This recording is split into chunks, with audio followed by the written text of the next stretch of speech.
Here we go. Here's the lake in the morning.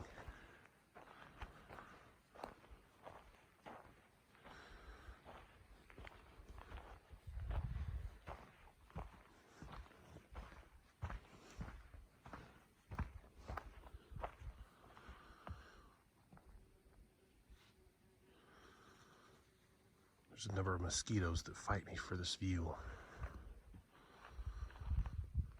but I think it's worth it. We're off to the start of our day. Look at that nice little blaze going. Yeah, so the mosquitoes are definitely out in force this morning, so we had to fight for our water. But otherwise, oh yeah, fight for the bathroom too. Nothing like getting a bite on the butt in the morning. That sucks. But we are off to the trail. Check it out. We're coming up on, I believe this is called the middle Rosary Lake. The first one was the first Rosary Lake, right? This is the second lake. So obviously Catholics came here first. So we're doing the Rosary right now. But this is nice. Look at that. Oh.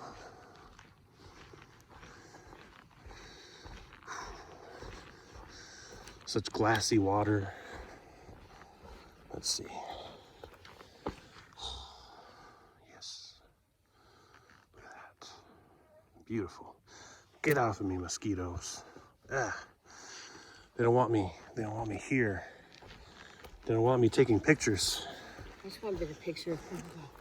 Ah, well, all right, we're gonna get swarmed. Oh my God.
All right, so that's the second Rosary, or the middle Rosary Lake. And here's the upper Rosary Lake. Very close together. It would have been kind of cool to camp between these two, right? Like in this spot. I mean, double the mosquitoes, but double the view. I mean, I'm not at all unhappy with where we camped last night. But just a thought. If you're ever planning to come through the Oregon wilderness and for some reason you're using me as a reference, it might be an idea to camp between the upper two Rosary Lakes. Though, yeah, I think the upper Rosary Lake isn't quite as scenic. Definitely go for the first. The first was the way to go. Not that you're going wrong anyway, any which way. You know, hike your own hike and all that. Choose your own adventure. Turn to page 48 if you want to camp by the first lake.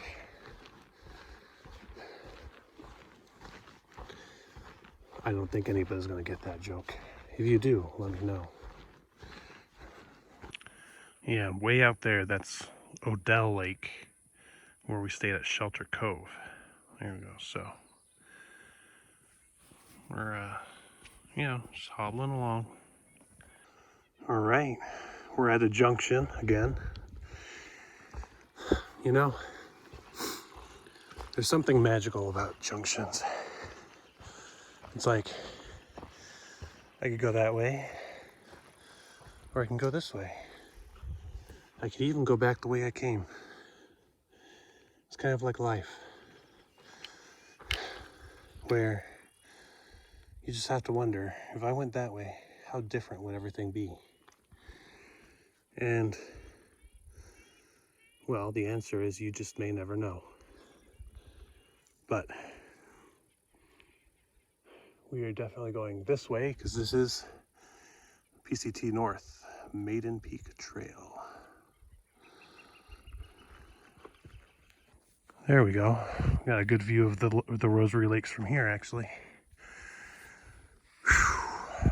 Now, if only I could get a good shot where you can just get all of it, you know, the lakes, lava plug or hill or whatever it is. Man, pesky trees. What do they even do for us anyway? There, maybe. Yeah, there we go. That's not bad, right? You got that hill, got the lakes down there, and we have Odell in the distance. That's not too bad. Not too bad. There we go. This is a better view. You can see the Rosary Lakes, Odell way in the distance, that neat rock, all in one spot.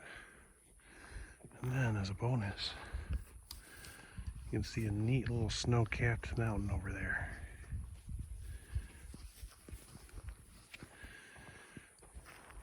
Nice view. Holy cow.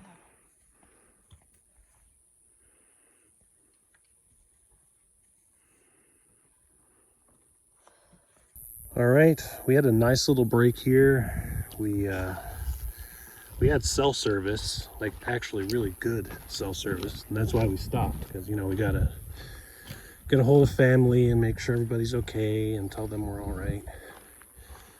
I haven't mentioned it before on this, but a couple days ago, my grandpa got in a really, really bad car wreck. He like rolled his vehicle 6 times into oncoming traffic and hit 6 cars. And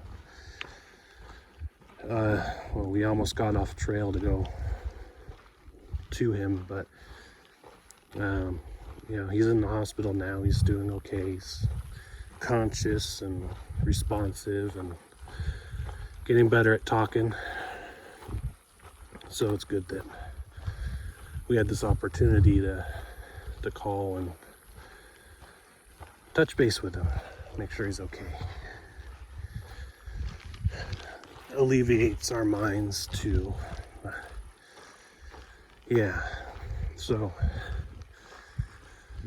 when it originally happened, we were at the resort, you know, on Odell Lake.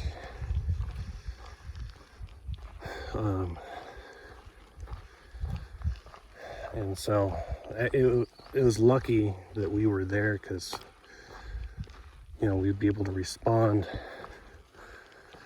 better there than if we were out in the woods, you know. But as we learned of the situation, we were able to determine that we were able to continue on the trail, you know, and that's why we're still here. Anyway,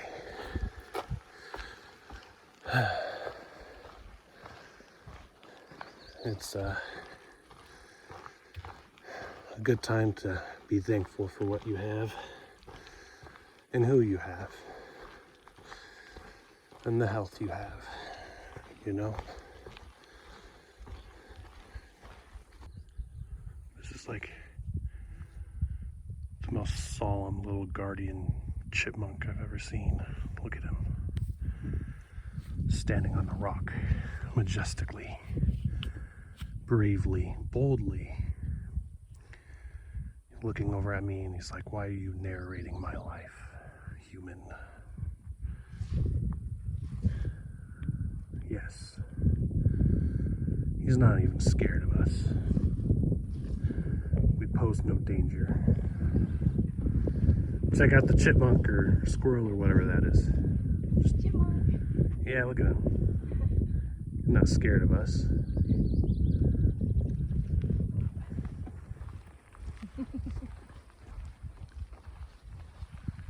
He's like, "This is my rock. You guys get out of here." Yeah, look how aggressive that stance is. He's going into the brush for a sneak attack. The walk here is very, picturesque. It's quite nice, really. Really cruisy. It almost feels like the kind of place that I would run into the big bad wolf or something. Some kind of Germanic fairy tale. Of course, the big bad wolf knows not to come here because they have big bad clouds of mosquitoes.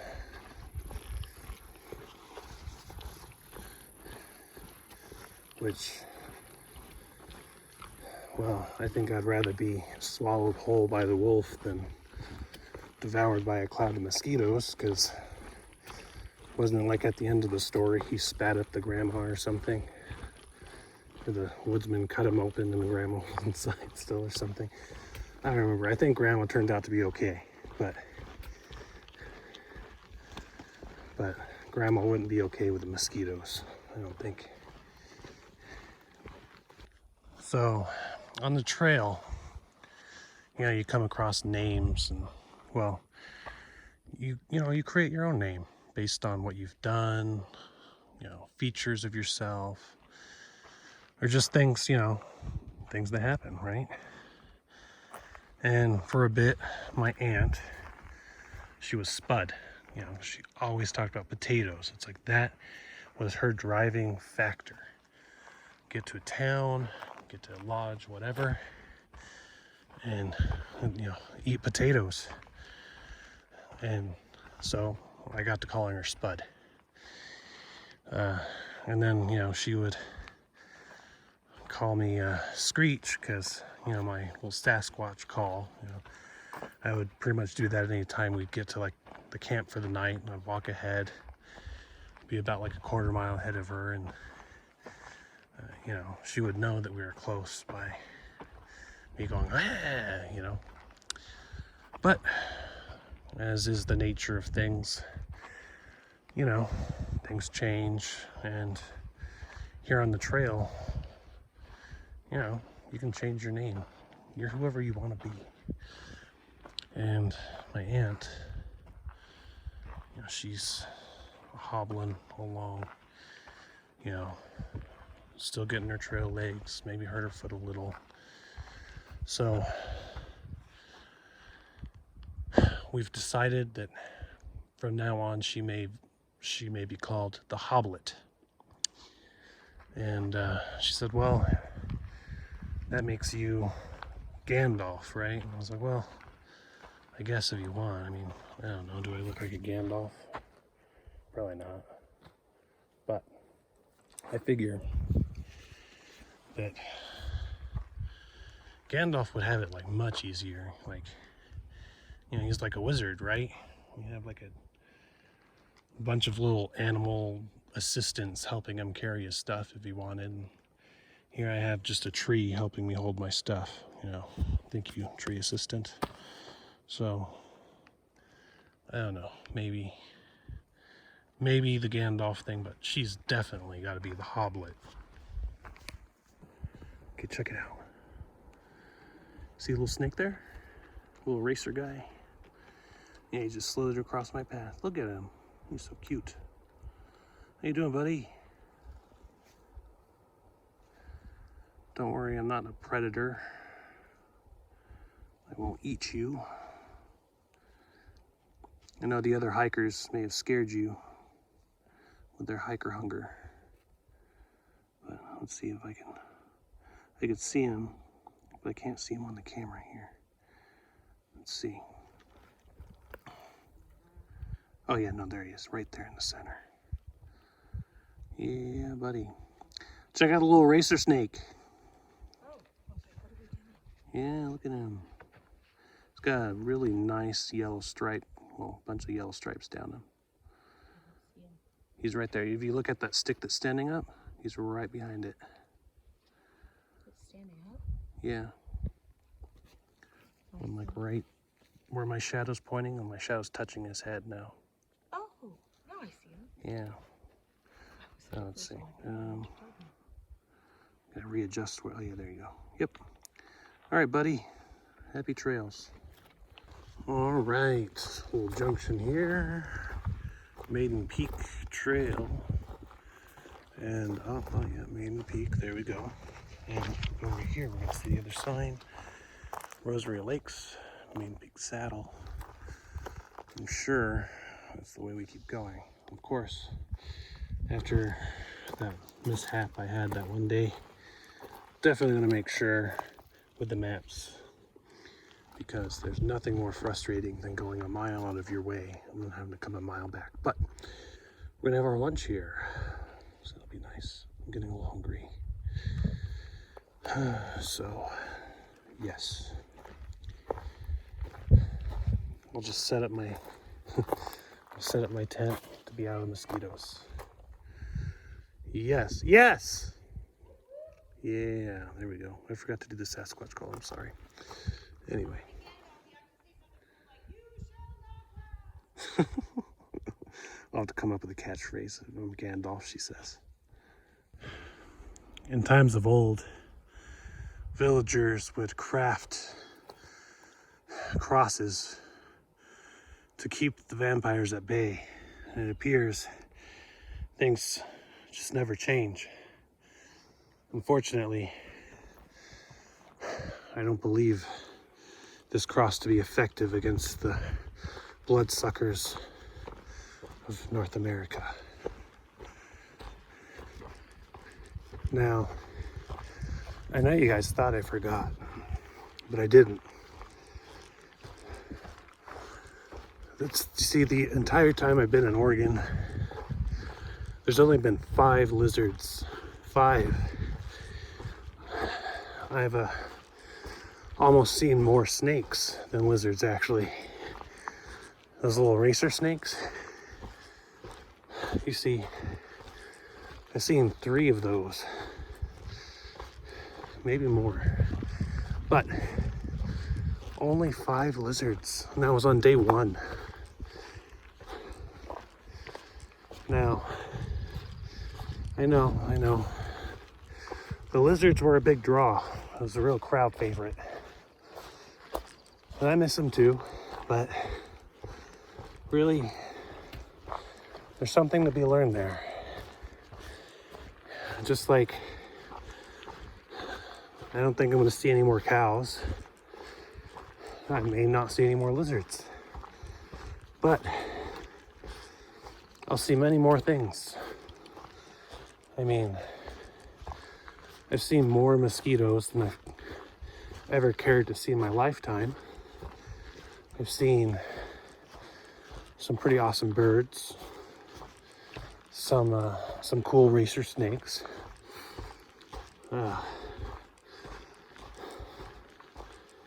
Yeah, well, I haven't seen any bears or any mountain lions, but you know, there's still plenty of miles. And maybe Bigfoot will even make an appearance. Who knows? When and if he does, I'll be sure to get a blurry video that will be argued about for decades to come. Because that's kind of the fashionable thing, right? But the important thing to note is I wasn't just leaving you hanging on the lizard count. It was 5 in Oregon for Valentine's Day. Get her the heart-shaped moss from the moss collection. All you have to do is fight a horde of mosquitoes, and nothing shows that you love somebody like Billy being willing to fight a horde of blood-sucking parasites.